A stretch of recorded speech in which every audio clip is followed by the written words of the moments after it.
గురు నువ్వు నాకు అడ్డ పెట్ట కామెంట్ క్లియర్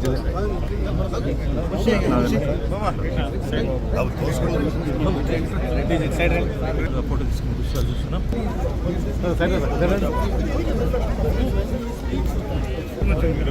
సార్ నమస్కారం సార్.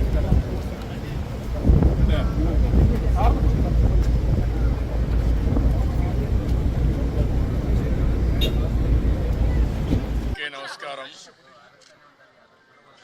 ఈరోజు ఒకళామాత కిచెన్ ఇక్కడ ప్రారంభించడం చాలా సంతోషం.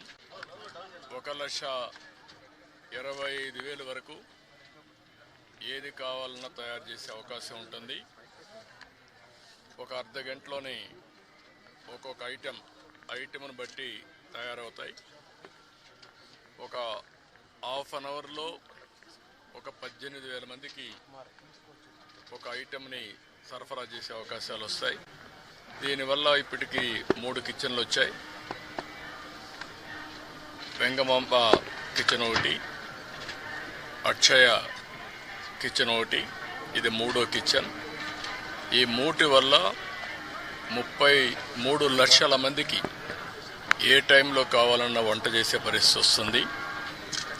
అదే సమయంలో ఏది కావాలన్నా ఒక 30 నిమిషాల నుంచి మ్యాక్సిమం 30 నిమిషాల నుంచి సాంబార్ రైస్ అయితే 1 గంట 45 నిమిషాల వరకు అవుతుంది. దీనివల్ల క్వాలిటీ బాగా పెరిగే అవకాశం ఉంటుంది.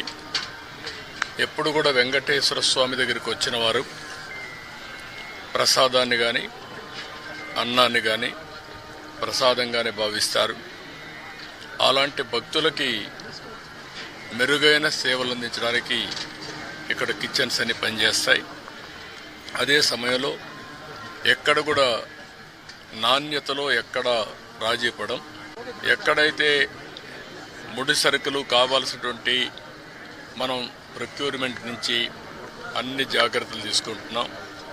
ల్యాబొరేటరీస్ అన్నీ పెడతాం.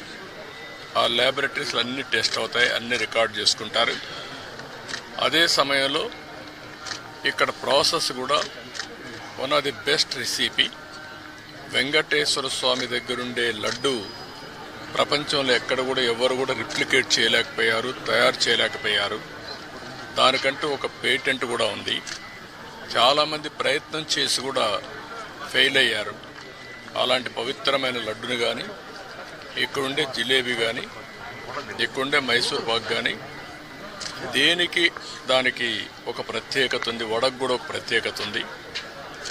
అలాంటి మళ్ళీ ఇవన్నీ కూడా టోటల్గా ప్రక్షాళన చేసి రాబోయే రోజుల్లో ఫీడ్బ్యాక్ కూడా తీసుకుంటాం. ఈరోజు మీరు చూస్తే ఉదయం ఒక అర్ధ గంట నేను కూడా సమీక్ష చేశాను.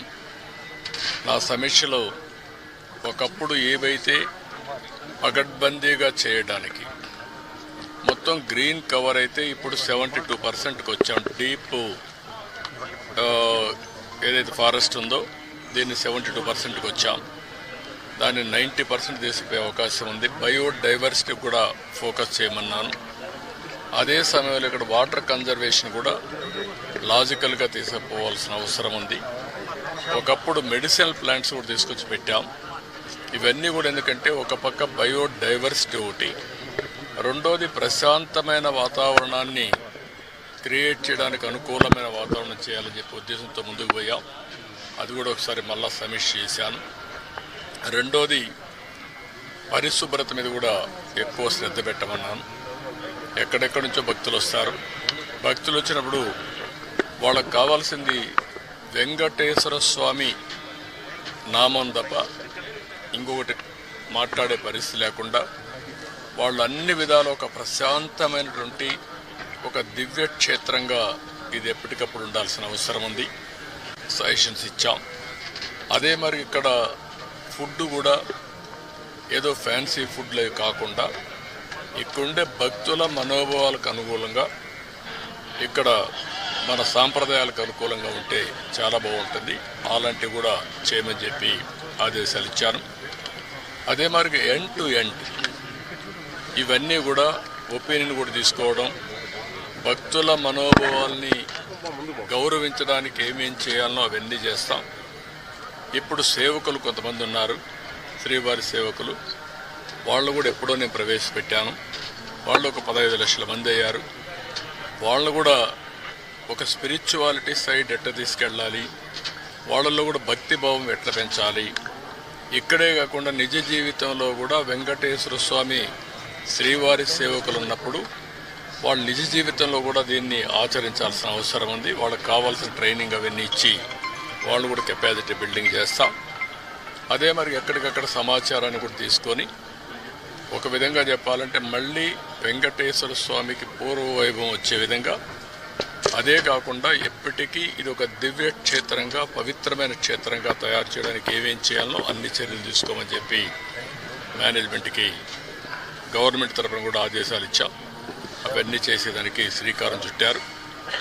ఇంకొక పక్కన ఏదైతే ఈరోజు ఇక్కడ ఫుడ్ కూడా ఉందో ఎన్నిటి కూడా రాబోయే రోజులు అన్ని టెస్టులు ఉంటాయి.